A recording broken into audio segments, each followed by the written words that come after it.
உங்களுடைய முந்தின சீரை பார்க்கிலும் உங்களுக்கு நற்சீர் உண்டாக செய்வேன். அன்று என் மகனே, என் மகளே, உனக்கு முன்னால உண்டாயிருந்த சீரை பார்க்கிலும் நற்சீர் உண்டாகும்படி செய்வேன் அப்படின்னு ஆண்டு சொல்றார். சிலருடைய வாழ்க்கையில முன்னால நாங்கள் ரொம்ப நல்லா இருந்தாங்க, வாழ்ந்திருந்தோம், செழிப்பா இருந்தோம், நல்லா இருந்தோம், பேர் புகழோடு இருந்தோம், ஒரு வசதியா இருந்தோம், எல்லாத்தையும் இழந்துட்டோங்க. சீரெல்லாம் போய்விட்டது.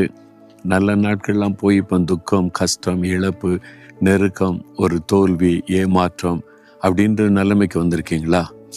அந்த நிலைமைக்கு திரும்ப வருமா அப்படின்னு யோசிக்கிறீங்களா? ஆண்டவர் என்ன வாக்கு கொடுக்கிறார் தெரியுமா? என் மகனே, மகளே, முந்தின சீருக்கு வந்தாலே போதும்னு நினைக்கிறியே, முந்தின சீரை பார்க்கிலும் நற்சீர் உண்டாகும்படி செய்வேன். அதை விட உன்னை நான் மேன்மைப்படுத்துவேன், அதை விட உன்னை புகழ்ச்சியாய் வைப்பேன், அதை விட உன்னை உயர்வாய் வைப்பேன், முந்தின சீரை பார்க்கிலும் நற்சீர் உண்டாகும்படி செய்வேன் என்று ஆண்டவர் சொல்றார். எவ்வளோ ஆச்சரியமான ஆண்டவர் இல்லை? நீ முந்தின சீரை யோசித்து கொண்டிருக்கிற, நான் அதை விட உனக்கு பெரிதான ஆசீர்வாதத்தை வைத்திருக்கிறேன்னு ஆண்டவர் உங்களோடு கூட பேசுகிறார்.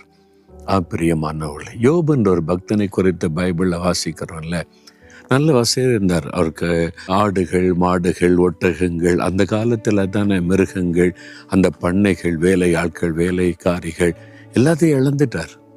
சரீர சுகத்தை இழந்துட்டார். எல்லாம் நல்ல சீரையெல்லாம் இழந்து இப்போ அவர் அடையாளமே தெரியாத அளவுக்கு பாதிக்கப்பட்டு அவருடைய பிள்ளைகளை இழந்து, சொத்துக்களை இழந்து, பேர் புகழை இழந்து அவரை பரிகாசம் பண்ணுறாங்க, கேவலமாக பேசுகிறாங்க, சாம்பரில் உட்கார்ந்துருக்கிறார். அப்போ முந்தின நாட்களை நினைச்சு பார்க்கிறார். அந்த மாதிரி ஒரு நிலைமை திரும்ப வருமா? எல்லாத்தையும் இழந்து முடிஞ்சு போச்சுன்னு நினைக்கிறார்.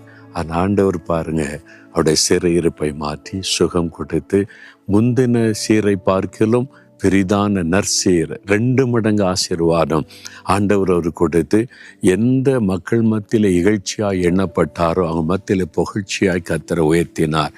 அதே ஆண்டவர் தான் சொல்றார், என் மகனே, மகளே, முந்தின சீரை பார்க்கிலும் உனக்கு நற்சீர் உண்டாக்குவேன். அதுக்கு தான் சிலுவையில் அவர் மறித்து நமக்காக ரத்தம் சிந்தி தன்னை பலியாய் கொடுத்து உயிர்த்தெழுந்தார். விசுவாசத்தோட இந்த வாக்குத்தத்தத்தை எனக்குரியது. ஆண்டவரே, நீர் முந்தின சீரை பார்க்கல நற்சீர் எனக்கு தருவீர், விசுவாசிக்கிறேன்னு சொல்லுங்க, அற்புதத்தை காண்பீங்க.